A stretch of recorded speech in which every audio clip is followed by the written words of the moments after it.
Hey, my friends, we will be right back to the show. But I have a question for you.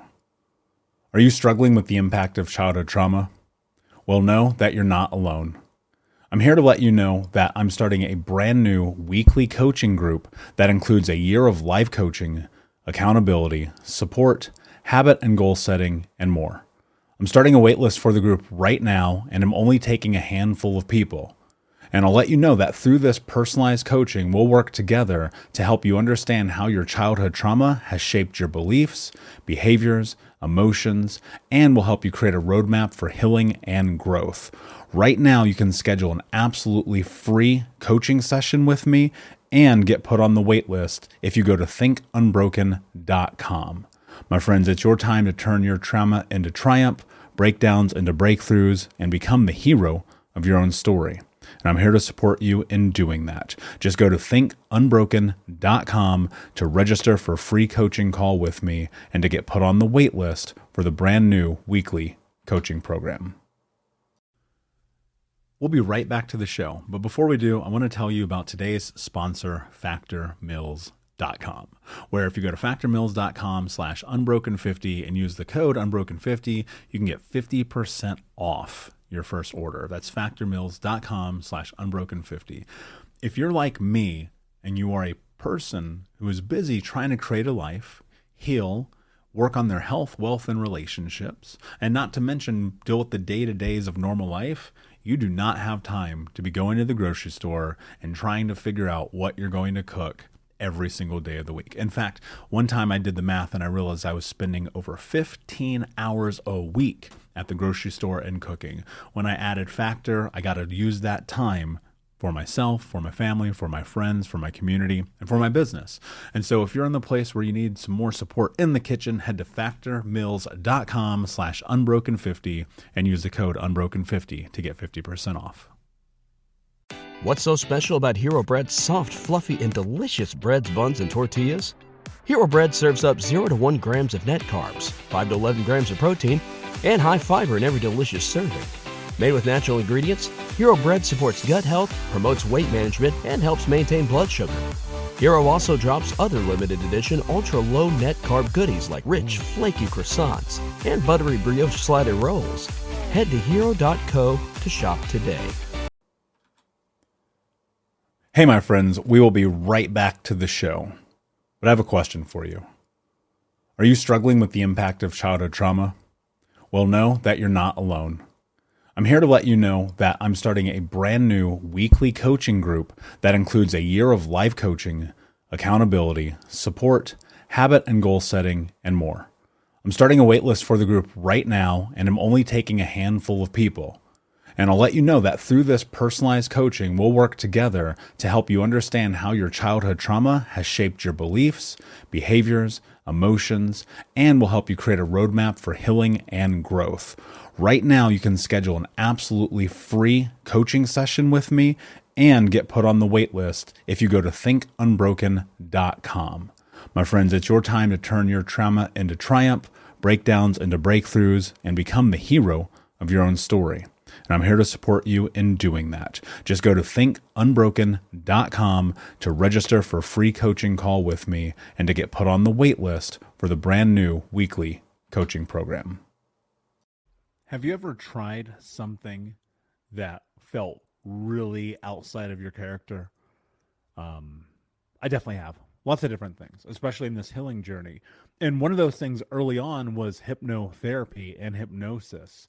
And I haven't really dove into it in depth on this show, and I will in the future. But I wanted to share something with you. Today's guest is Deborah LeBlanc, and she is a hypnotherapist. And I wanted to have her on the show because my experience with hypnotherapy is one that really transformed so much of my subconscious that has given me the ability to be where I am today. Now, I wouldn't credit it entirely to where I'm at today, but it's a definite factor. I'll give you kind of a context here. So keep in mind, I'm 6'4", 220 pounds, covered in tattoos, head to toe. There's very small likelihood that as I'm walking down the street that anyone would ever accost me. It's probably not going to happen. However, when I was 7 years old, I got jumped for a starter jacket. This is all the way back in what, 91, 92. And these groups of these 5 kids beat the crap out of me. And they were probably, I don't know, 5th graders, 6th graders, however that goes. And from that moment on, I always walked around with my hands, with keys between my knuckles when I was walking by myself from like 7 years old, all the way until I was 31. Like, no joke. I'm not even bullshitting. And what happened is when I was 31, I went to a hypnotherapist and I was telling this guy, I was like, dude, I'm always so hyper vigilant. I'm always like freaking out that somebody's going to attack me. I'm always hyper aware. I carried a pocket knife with me everywhere that I went just in case. When I had a concealed carry permit, I carried gun with me. Like, it was crazy because I was always concerned about my well-being. I always had this thought, shit, somebody's going to attack me. And then I did hypnotherapy. One session, literally one. I'm not even joking with you guys. One session, and to this day, I've not had that reality. Now, sometimes it pops in my head, of course. This is still how life works. And I do carry a pocket knife sometimes because I might be on a trail, and you never know if a cougar is going to attack you. You know what I'm saying? Like, crazy shit happens. But the hypervigilance, that feeling of massive anxiety and fear of just walking down the street, since the day I did that hypnotherapy session, is removed from my life. And so I was very excited to bring Deborah on to talk about this today, talk about this journey, her journey, what hypnotherapy is, and how we can apply it to our lives, because I believe in it. Like, I truly do. And I know it feels, for many people listening to this, if you've never done it before, it may feel like woo-woo or so outside of the norm that you can't even fathom doing it. But I truly believe that one of the greatest parts of the healing journey is getting out of your comfort zone. And so Deborah, which you will hear talk about in this episode, has offered every one of the Unbroken Nation, all of you guys, like, no joke. And I told her, I was like, are you sure you want to do this? Because you might get inundated. She goes, yes, I want to do this. She's offering every single person, take this, I'm telling you, do what I'm about to tell you. Email her at Deborah@mindpaththerapies.com, DEBORAH at mindpaththerapies.com, and she's going to give you an hour hypnotherapy session for free. For free. I'm telling you, take this off. If you do not take this offer, I want you to stop listening to the show, because the truth is, when people are so generous to give you something that could change your life and you don't take it, then you are out of excuses.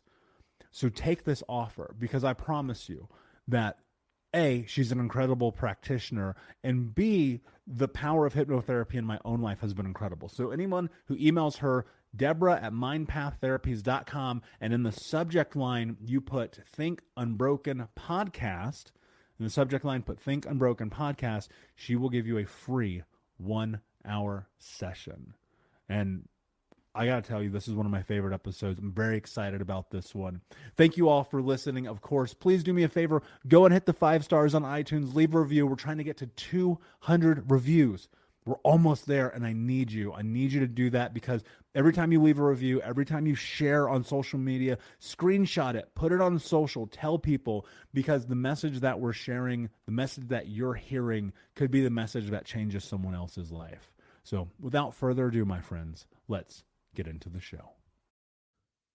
Hey, what's up, Unbroken Nation? Welcome to the Think Unbroken podcast. I'm your host, Michael Unbroken, and this podcast is about helping trauma survivors let go of the past, overcome their fear, discover their identity, become the hero of their own story, and ultimately to be unbroken. Our goal in company is to bring on guests and experts in the fields of mental, physical, and psychological health to help you overcome the past, to take back your power.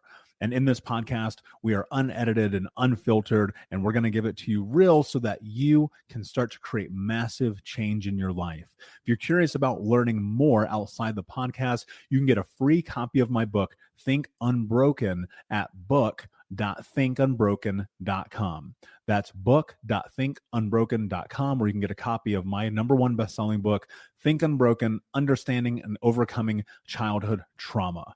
The most important thing that you can ever do, my friends, is show up for yourself, and that's where you are today. And I appreciate you. I have massive gratitude for you. And without further ado, let's get into the show. We'll be right back to the show, but before we do, I want to take a moment and tell you about my new book, Unbroken Man, A Man's Guide to Being the Hero of Their Own Story.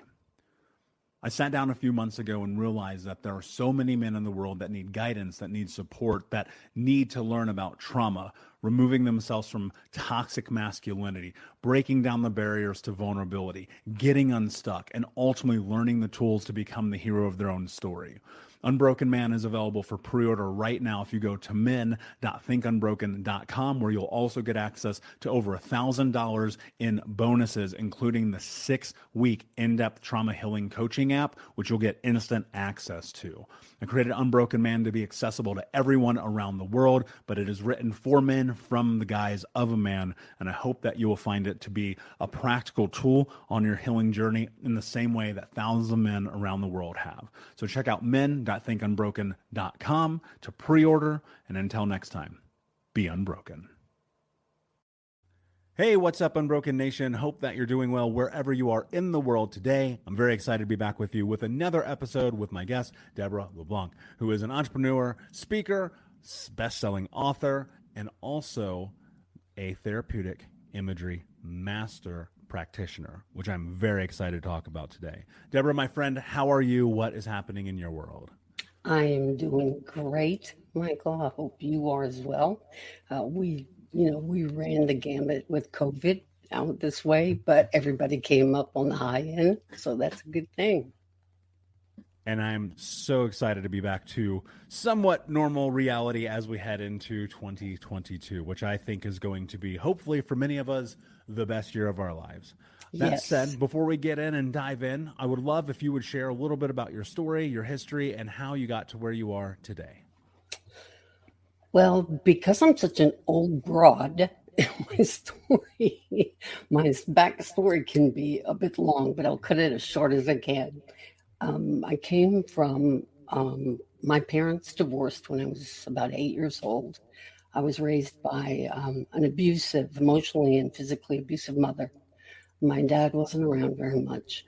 And I had two siblings, a younger brother and sister, who I protected most of the time. Not most of the time, all of the time. I became very astute at watching my mother and her eye movements, her body movements, because she was like an explosion always waiting to happen. And I could see it building in her. And that's when I would stash my brother and sister away. So if she had to take it out on anybody, it would be me. So, I was a loner in school, didn't have friends, mostly because I was kind of the weird kid. I wore long sleeve shirts and pants in Louisiana. You don't, because it's so hot all year long. But I had to cover the bruises that were always on my body. So, there were cliques everywhere, and I really didn't mind. I was an avid reader, and I read a lot of biographies and autobiographies of people who had come from nothing and made something out of themselves. I was really interested in that, to see how they came out of such dire situations. And so it just kind of brought me into a different world. I got married very young. I was 16 years old. But at 16, now I had been scrubbing floors, cleaning house, cooking, cleaning, and watching two kids, one an infant, since I was 9. So by 16, I felt like I was 30, I had already lived an entire lifetime. So people say, oh my gosh, you got married young. Well, in years, yes, but psychologically, no. Well, I had my first daughter when I was 18, finished my 3 daughters, finished up having my 3 daughters by the time I was 30. It didn't take me long in between there to realize that I had married a male version of my mother. It had been concealed in that honeymoon section, where everybody's on their best behavior. And with me, you get what you see. There is no honeymoon phase. You either like it, what you see, or you don't, But regardless, I was a real wallflower, very quiet and to myself. And this steps back a little bit, but around 14 years old, I got off of the school bus one day, and this was not a thought that was ruminating in my mind at all. But I just walked home. My brother still had not returned from school. My baby sister was at a sitter's, and I just went into the bathroom. My mother was addicted to prescription medications like Xanax and any painkiller or mood altering drug that would keep her from feeling. She would doctor hop. And back then you could, they didn't have you plugged into a computer. So she had bottles and bottles. And then, I've told this story to kids, teenagers, specifically thousands of them around the country. And they never believe me because it's so massive. But at the last count, I started taking every pill she had in that cabinet. And what I would do is take it, and they were always full because she'd panic if they were half full. I would take it, recap the bottle, and put it back. I didn't want some drama scene, like somebody would find me and there were bottles everywhere and they knew what I'd done and rush me to the hospital and pump my stomach out and save my life. I didn't want that. The last thing I remember taking was a bottle of 100 aspirin. Why aspirin? It was the last thing in the medicine cabinet. So collectively, I had taken 400 tablets of everything from painkillers, Percocets, sleeping pills, you name it, I took it. And aspirins was the last thing. Anyway, I started hearing sounds a little. I don't remember anything between the aspirin and starting to hear these sounds. And I recognized the voice as my neighbor's. And she said, we're going to need to call her mother. Now I'm hearing this, and I want to say, don't call her, but I couldn't speak. I couldn't open my eyes. I could do nothing. I couldn't move my body. I could do nothing but hear. And I knew if I wasn't dead now, I was going to be, because my mother being called in from work that was the biggest faux pas. And well, long story short, mom comes then. There was an elderly gentleman who was a retired MD who lived a couple of blocks from us, who knew my mother well. And he came over and I could feel him poking around my body. And I heard him say, I think it's probably her menstrual cycle. I'm going to give her a shot of Demerol. It should help. And I'm thinking to myself, I'm only 14, but it doesn't take a genius to figure out, after all I've taken Demerol, that's it, I'm going to die. In that split second, I wanted with all of my might to say, don't stop. I don't want to be dead. And it's really strange. As much as I wanted it in the beginning, is as strong as I didn't want it then. They say statistics shows that there are only 2% of people that jump off the Golden State Bridge that survive. And out of those 2%, all of them have said the moment they jumped, they regretted to jump, because what seemed so traumatic to them became minuscule the moment they jumped off. Some of them couldn't take it back. Only 2% that survived, lived to tell that tale. That's how I felt. Like I was stealing something from somebody, the universe, God, whatever, your higher power, whatever it was, and I had no right to. I was put here on this earth for a reason. This all clamored in my mind in seconds. And the next thing I feel is that needle going in my hip. Well, I woke up 3 days later in the same clothes I was in 3 days prior. I was alone in the house. And I woke up kind of stunned as to where the heck am I? I'm in my bedroom, on my bed. And I noticed that I'm covered in this granule stuff. It looked like salt, like someone had crushed up rock salt and sprinkled it. Not the salt, not table salt, but rock salt, had crushed it up and sprinkled it over my body. And I sat up and I saw my outline of my body there was that same material, that same salt looking stuff that outlined my body. I got up out of bed, and my first thought was, I got to get this house cleaned up. My mother was going to be coming home soon. I looked at the time. That's all I thought. And from that moment on, I never saw her as mom. I saw her as, this is a woman who's ill. And my job right now is to take care of my brother and my sister so they survive this journey, and to help her, my mother, get past this point in her life. She, my dad had broke up. She didn't know how to function without him, and she was angry all the time. Well, when I moved out, again, realizing I had married a male version of my mother, I figured out, if I don't do something, I was continuing school at this time. I got my degree in marketing, and I wanted to be one of the three things when I grew up. As a little girl, I wanted to be Superman, I wanted to be a nun, or a psychiatrist. Superman could take care of anything, any bully, anybody, beating up anybody, right? A nun, I felt I could pray. I would be closer to God and get people out of trouble that way. Nuns didn't work out for me. And then I had the psychiatry. I knew I desperately wanted, but realized I have 3 kids to feed, and if I don't do something quickly, we're going to be on welfare, because he could not take criticism, so he couldn't keep a job.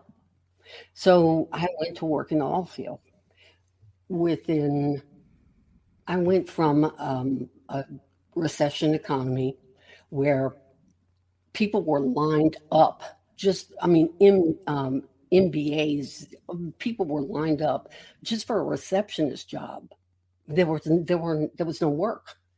And I remember walking into, from a headhunter's call, walking into an office and seeing all these people sitting here. And I'm thinking to myself, what on earth do you have to offer them that none of these people have? What is different about you? And the answer came like this. It says, you, or that's what makes you different. You're you. They're not you. So when I was interviewed with this guy, the last question he asked me was, why should I hire you? And this just flew out of my mouth, because this will be the best business decision you'll make this entire year. And I got that job. Within 12 years working for that company, I wound up being the first vice president of transportation, female executive vice president of transportation in the United States. I actually left a 6-figure paying job to begin my own company, monitoring underground fuel tanks. It was a logistics company, something that did not exist in the U.S. before. Now, in the midst of that, I'm getting a divorce. I am writing novels because I just literally woke up one morning, brushing my teeth, and said, I think I'm going to write a book. And that's how I flow. And I started my own company. People kept telling me, you're crazy. You're crazy. What are you doing? Everybody thought I'd lost my mind. And it just so happened that when I opened my doors, I had gathered a team of IT people. And each one was working on a different section of a software package that I knew was going to act like almost like a policeman, because fuel suppliers and fuel transportation companies were taking advantage of retail owners. When they want to top off their tanks to make extra revenue, the fuel supplier or the transportation company, they just go fill them up. Well, they don't realize what that does to the bottom line for the retailer, because he's carrying extra inventory at the end of the month, at the end of the year. So I was able to come out with that. At the same time, hypermarts came out. Hypermarts are where you go to Walmart or some big supermarket and you see fuel stations, fuel kiosks right in front of the store. These were new. Well, these people knew nothing about fuel or transportation. They knew about groceries. So I was the hot ticket item and began to work with every hypermart in the US and Canada. We worked that way for 25 years. And about that 25th year, I lost my middle daughter in a 4-year span of time. I lost my middle daughter. She had become an alcoholic, and her kidneys, pancreas, everything had shut down. Despite the help and the therapy and despite everything we did, she was just determined. She just couldn't handle this life anymore. My youngest daughter died 4 months later in a fiery car crash. And my 3.5-year-old granddaughter died of, it's not called SIDS, but I think it is SASD. It's for children between 3 and 5. They quit breathing in their sleep for whatever reason. That nearly destroyed me. That really put the brakes on my life. It's like, wait a second. I was successful in transportation. I started my own company. It was a multi-million-dollar company. I was already up to 14 novels. And my world just stopped because I said, what are you doing? What is life worth? Look at what you've lost. Then my father died not long after, and my younger brother of lung cancer. It was a real eye-opener for me. I sold my company, and I literally wandered. Walking in circles, walking down trails, thinking, what is your purpose in life? And out of the blue, one day, and it's not coincidence, because I don't believe in coincidences. I think they just happen when they're ready to happen. I had this, somebody hand me some information on HMI, which was the first accredited hypnotherapy university in the United States, first to be accredited by the Department of Education. And I started looking into the program, and I had a bachelor's in marketing. Didn't matter if it wasn't. I had a minor in psychology, but I enrolled. And I knew that that's where I fit. Because in hypnotherapy, I became a clinical hypnotherapist. And then I'm literally certified in 32 other modalities. Imagery is just one. NLP is another. MER is just another. But I wanted to be certified in things that were pain points in people's life: cancer, anxiety, depression, addiction, things that had impacted my life. I couldn't help my mother. As hard as I tried to help my daughter, I couldn't. I've got to help. That's, I think, why we're here on this planet, is to help other people, not keep taking. Everywhere you look, somebody wants you to give them a dollar. Just give me a dollar, stick it in your pocket, and I'll make you 10,000. Well, it's BS. It literally is BS, because why aren't you making $10,000 a weekend? If you can make me that, well, of course you're going to do it. If you can sign up X number of people for $1,500 a pop, yeah, you're going to get there. But who is not paying attention enough to say, wait a minute, I'm hearing this again and again and again and again. And it's all the same message. It's just worded differently. Well, I wanted to find something where I could give back. And hypnotherapy has proven itself to me again and again and again.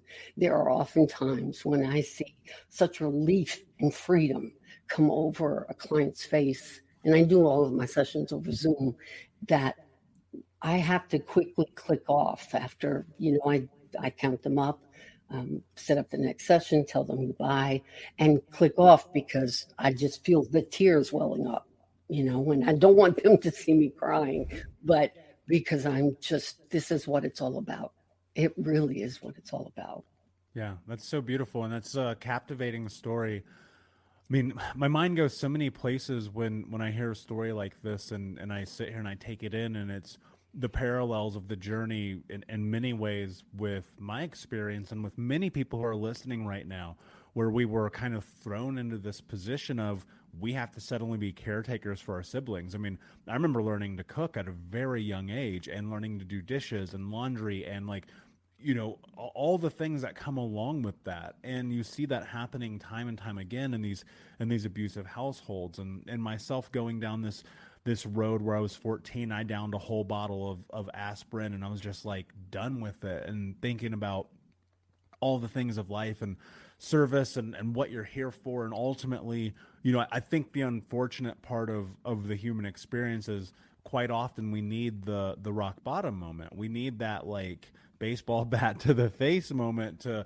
look at our lives and go, what are we really doing here? What do we really want? Who do we want to be? How do we want to serve? How do we want to show up? And the hard part is I feel like we don't know the real you, and that part of us is that real you. We're trying to protect ourselves. We're trying to keep ourselves safe. But I think in doing that, you're also handcuffing yourself, right? Yes.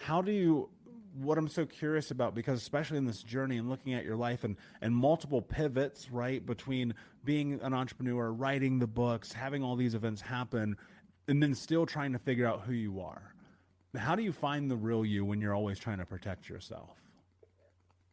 I found that in creating everything that I was creating, I was in essence doing, when I thought long and hard about it, I was doing what my mother expected. My worth wasn't in who I was, it was in what I did. So I took a good long look at that. I mean, I was somebody's wife, I was somebody's mother, I was the president of this, I was the author of that. But who is Deborah? Who is she? And what purpose does she serve? And I wanted to find out what that was. I considered myself a good person, but I really had to get out of that. And when you have to feed kids, it's hard to get out of that financial mindset because you've got to put food on the table. You have to pay bills. You got to pay for a divorce.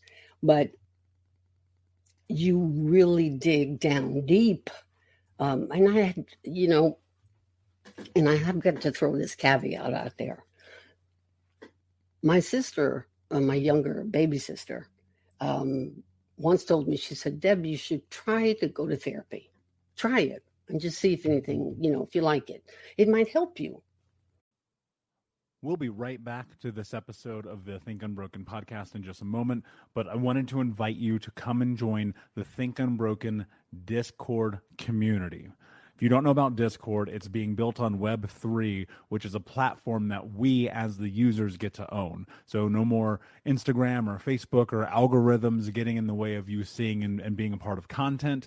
in the Discord channel. We're going to grow this to hundreds of thousands of community members, hopefully over time. But today it's small, it's close, it's intimate, where you'll be able to get access to live coaching with me, where you'll have chat with the Unbroken Nation community, where you can talk about a range of topics, anywhere from thinking about habits and growth mindset, goals, trauma, recovery, dating, relationships, career, accountability, business, meditation, feedback, and more. And so all you have to do is go to thinkunbroken.com/discord. That's thinkunbroken.com/discord. That's DISCORD to join the Unbroken Nation community. And so to appease her, I did. I went to a therapist and I sat there and listened to her. And what this woman was about was selling her books on, how to be free from blah, blah, blah, blah. Well, she started asking me about my mother and my father, and something just grated inside of me like fingernails on a chalkboard. And I said, and I stood up. We were like 15 minutes into the session, and she'd already tried to sell me her book twice. I stood up and I said, I don't think we're the right fit. I said, I know what my mother was. I know what she did. I still carry the scars. But mentally, I have compartmentalized the fact that she was a sick person. She was a human being. She wasn't brought here just to be a mother. She was somebody's daughter. She was somebody's wife. She was an individual, and she was hurting, and there was no one to help her. So I said, I don't, I said the parts that my mother did that physically hurt me. My mother told me things like, I hate you and wish you were dead. But words like that, after the experience I'd gone through, they just bounced right off. They didn't sink. Because I knew she was taking frustrations out regarding another situation. She was taking that out on me. I just compartmentalized it and I said, lady, the things that were not so pleasant about my mom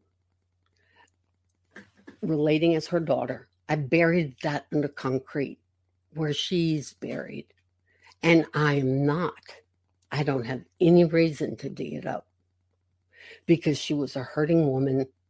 I was sent there to help with the other two children she had, who I adored.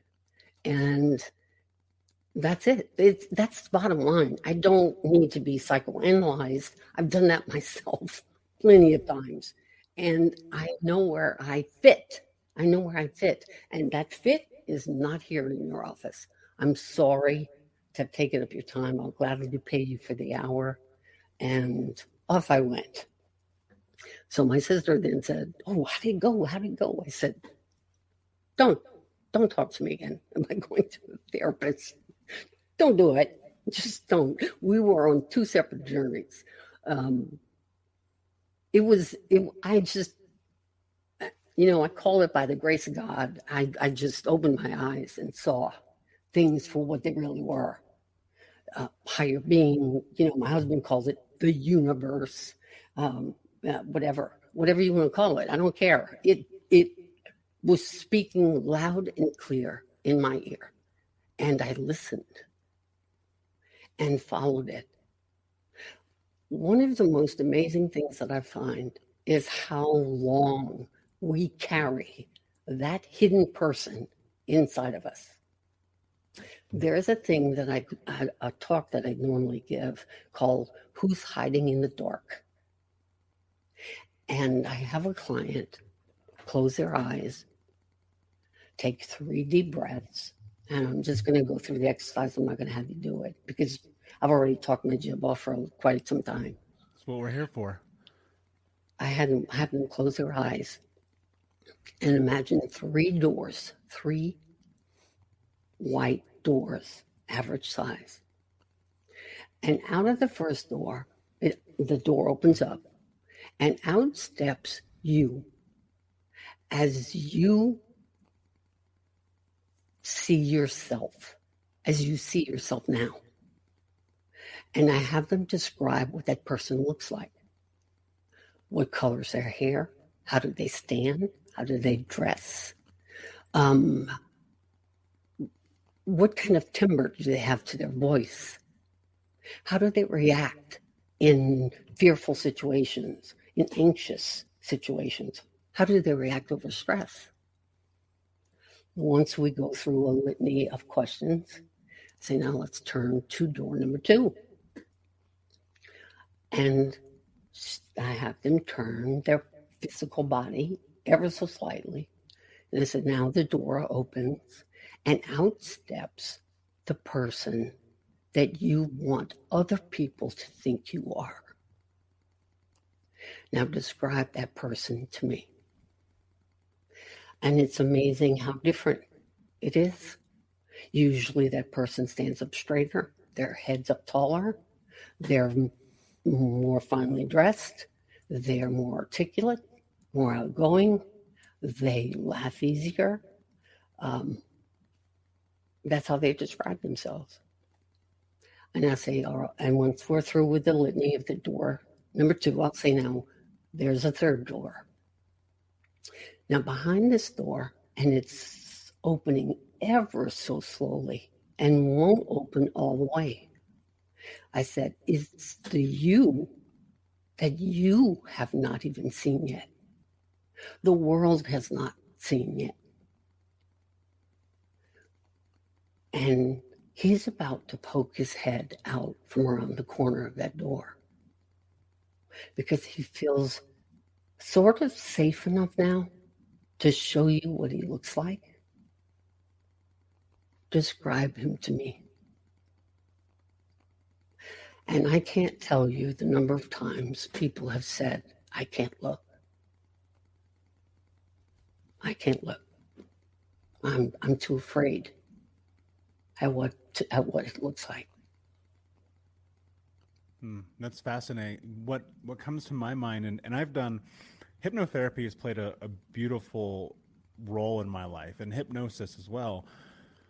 And I think that when we can tap into that subconscious and accept the truth behind it, like you can really have this tremendous amount of change come from that.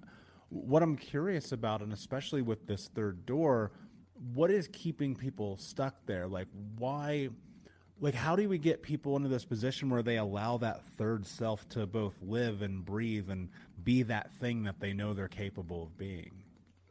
Most of the time, the person that's hiding behind the door is a conglomeration of the negatives or the false positives that sit in their subconscious. You know, for example, if, let's say you were 7 and you were told by your father, mother, whomever, to go and clean up your room. So you do that. And you really do a good job because you know cleaning up your room makes your mother happy. Okay? Now, you've done the best job you can. And you run back to her and you go, and she says, are you done? And you say, yes, ma'am. Well, down here, we'd say, yes, ma'am. Or an ambulance would pick us up, okay?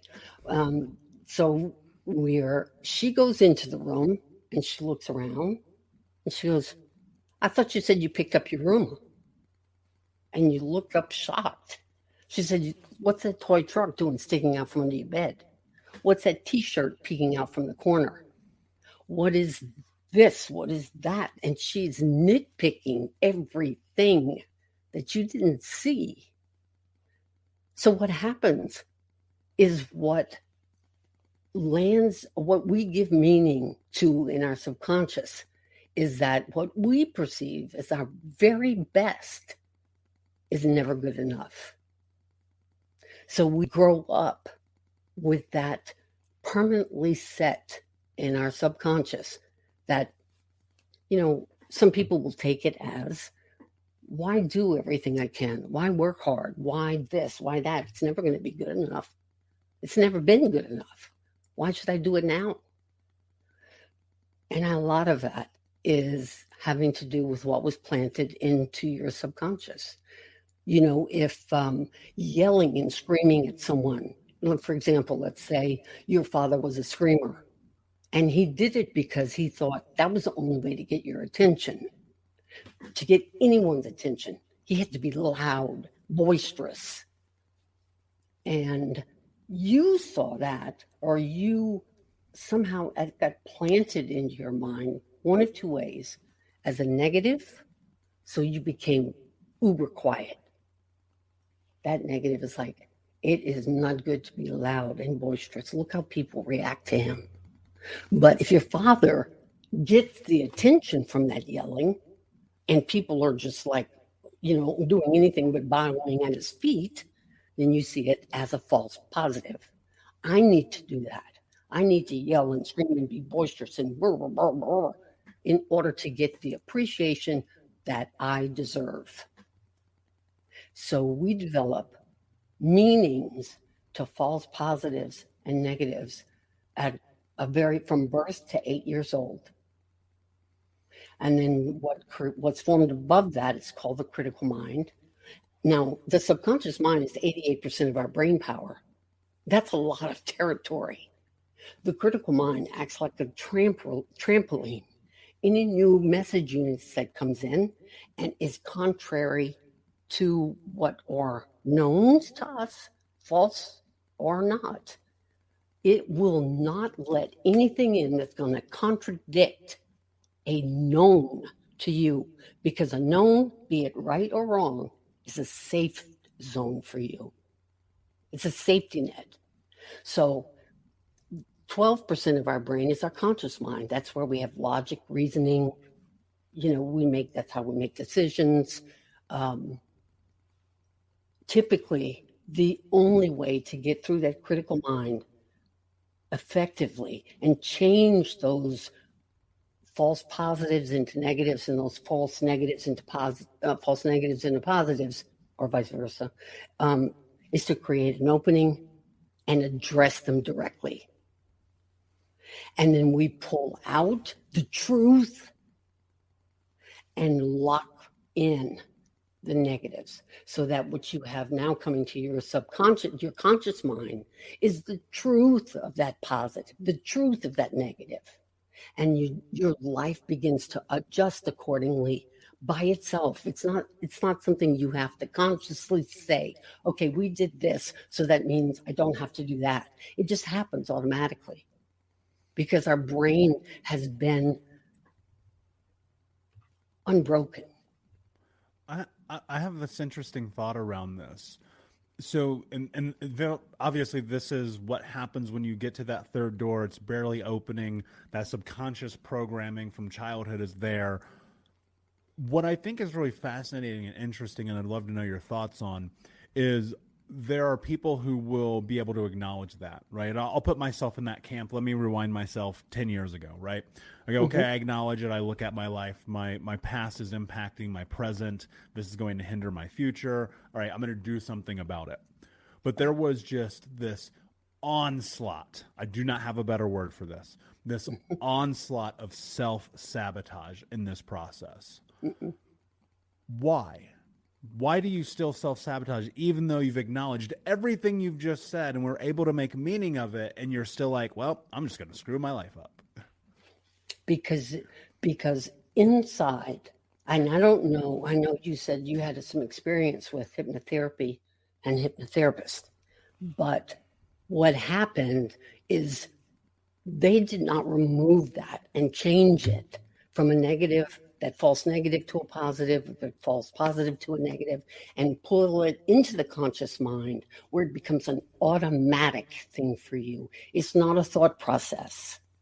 You are self-sabotaging because that is a safe zone for you. There is something in there saying, I never will be good enough. You're not good enough. You screw up everything you start. You'll never amount to anything. Things we've heard and gave meaning to in our childhood. And they just get locked in there. And unless they're effectively pulled out, you're going to continue to self-sabotage.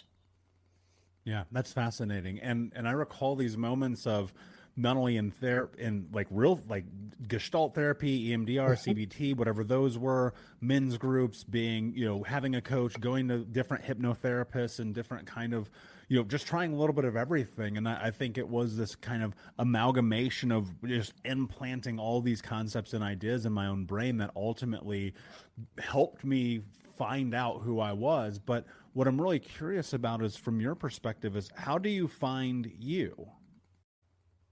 I went and searched for her. I went looking for her. I literally came up to that third door without knowing that it existed and kicked it open. I didn't care what she looked like. I was expecting to see some sniveling, cowardly looking, somebody that had just come out of Auschwitz. That's what I was expecting. But it wasn't. It wasn't that. What is behind that third door is what you were originally created to do. So it's strong. It stands straight. It's powerful. It's not been impacted by teachers and parents and peers and bullies and everybody else.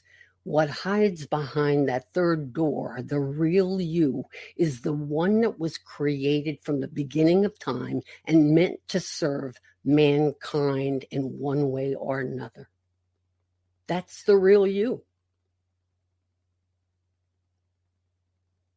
So interesting, because I feel like people, to some extent, like, they can rationalize that. They can hear that. And then it's the stepping into it that becomes so difficult. And I feel like in that process, by being willing to be curious about modalities that you otherwise may not be curious about, helps you get to that place. I guess it's probably very much like your sister saying, hey, you should go to therapy, and you going, actually, this isn't for me. Because I think people will try to do things just simply like therapy and then find out it's not for them, but they keep going. And I'm like, why? It's not serving you. Like I tell people all the time, like, there's a period of time where therapy may just not be for you. Right. And you need coaching, or you need yoga and meditation or journaling or therapy or hypnotherapy, or whatever that thing may be. And so I love that. Here's what I think is so fascinating about this entire mental health journey is that you're not in this position where it's a one size fits all, because you know, for yourself personally, you've had this experience where, I did therapy, just not for me. And you honored that. I wish I could give people a magic pill that said, honor your truth. Because if you do, that's going to create all of the difference in the world for you.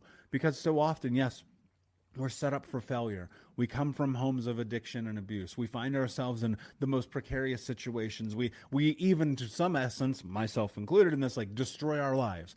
But when you start to acknowledge the power that you have, the capability that you have for greatness, for the thing that you want, for that third door, and you have the willingness to step into the weird. Some people will look at this and go, hypnotherapy, that's so weird.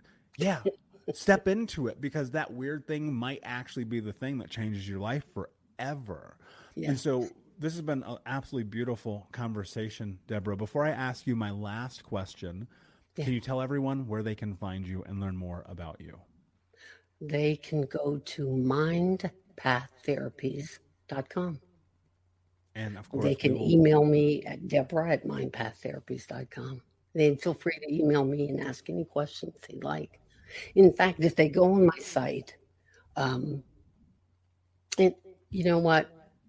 Because this is your program, Michael, and because I am so connected to what you do, if whoever your audience is listening will email me at Deborah@mindpaththerapies.com and put in the subject line, Think Unbroken Podcast, I will give them 1 hour of free hypnotherapy, a free hypnotherapy session. That's beautiful. Thank you. And Unbroken Nation, I know there's tens of thousands of you guys listening to this. Take Deborah up on this offer, because I'm going to tell you right now, like, I'm not even kidding with you. Hypnotherapy changed my life forever, like forever. It's one of the most important parts of my journey. My last question for you, my friend, is what does it mean to you to be unbroken? It means freedom. It means freedom. It means my arms are long enough to hug the world. It means my voice is loud enough to carry over the loudest din, to tell people that there is hope, there is love, there is acceptance for you on this planet. You don't have to stay locked where you are. It means freedom to me. Very beautiful. I got the goosebumps. It was beautiful. Thank you, my friend. Thank you for being here. Unbroken Nation, thank you so much for listening. Please like, subscribe, comment, share, tell a friend. And until next time, my friends, be unbroken. I'll see you. Unbroken Nation, hope that you just got a tremendous amount of value from today's episode. I want to know what you think. Please do me a favor and review, rate, and share the episode with 3 friends on social media today.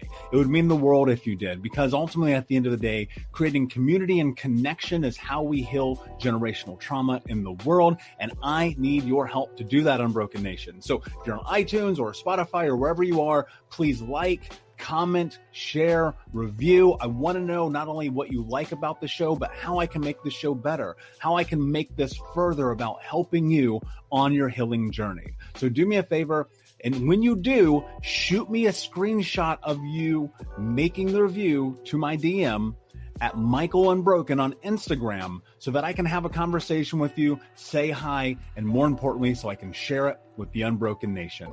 Thank you so much, my friend. We'll be right back, but I wanted to take a quick moment to tell you about the Think Unbroken 6-week trauma healing coaching program. If you go to coaching.thinkunbroken.com, that's coaching.thinkunbroken.com, you can sign up for the 6-week daily Think Unbroken Trauma Healing Coaching Program. In this program, we're going to go over the 6 principles of healing trauma, adaptation, understanding the impacts of trauma, how to become the hero of your own story, what to do next, and ultimately what it means to be unbroken. For more information about this 6-week coaching program, which you can download as an app on your phone and take with you everywhere, no matter where you are in the world, it's interactive. It's built about giving you practical tools that you can use in real time. And if you're ready for what's next in your life, go to coaching.thinkunbroken.com. Again, that's coaching.thinkunbroken.com. Now let's get back to the show. Hey, my friends, we will be right back to the show. But I have a question for you. Are you struggling with the impact of childhood trauma? Well, know that you're not alone. I'm here to let you know that I'm starting a brand new weekly coaching group that includes a year of live coaching, accountability, support, habit and goal setting, and more. I'm starting a waitlist for the group right now, and I'm only taking a handful of people. And I'll let you know that through this personalized coaching, we'll work together to help you understand how your childhood trauma has shaped your beliefs, behaviors, emotions, and will help you create a roadmap for healing and growth. Right now, you can schedule an absolutely free coaching session with me and get put on the wait list if you go to thinkunbroken.com. My friends, it's your time to turn your trauma into triumph, breakdowns into breakthroughs, and become the hero of your own story. And I'm here to support you in doing that. Just go to thinkunbroken.com to register for a free coaching call with me and to get put on the wait list for the brand new weekly coaching program.